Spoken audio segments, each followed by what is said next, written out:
La matinale d'Europe 1.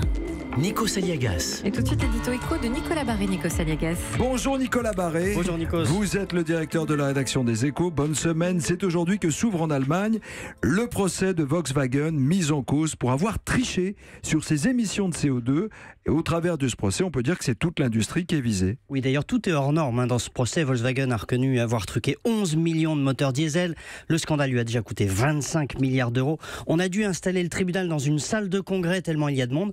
Mais ce scandale a surtout une conséquence beaucoup plus lourde, effectivement, vous l'avez dit, pour l'ensemble de l'industrie automobile. On veut faire la chasse au CO2 coûte que coûte. Coûte que coûte, sous la pression du scandale et de l'opinion, l'opinion veut réduire les émissions de CO2 avec des objectifs extrêmement contraignants. Des discussions s'ouvrent ce soir au Parlement européen. Alors, à quel rythme réduire ces émissions ? La Commission dit moins de 30% d'ici 2030. Les députés verts et la gauche au Parlement européen disent moins 50%.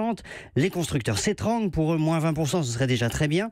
Or, derrière ce bras de fer, il y a un enjeu industriel crucial pour toute l'Europe. Qu'est-ce que ça veut dire concrètement ? Vous savez, les plus anti-CO2 disent c'est pas seulement pour la planète qu'il faut agir, il y va de l'avenir de l'industrie automobile. Et ils n'ont pas tout à fait tort. Voyez ce qui est en train de se passer en Chine.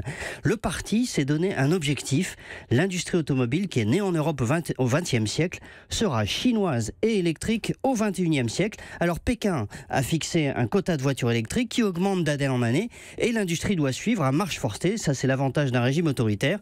Et voilà l'enjeu de la bataille du CO2. L'Europe doit et peut relever ce défi chinois. Encore faudrait-il que nous soyons à armes égales avec des Chinois qui protègent leur marché et financent leur industrie à l'aide de prêts d'État avantageux. Mais plutôt que de se déchirer entre pro et anti-lobby automobile, nous ferions bien d'avoir nous aussi une stratégie industrielle à long terme, j'allais dire à la chinoise.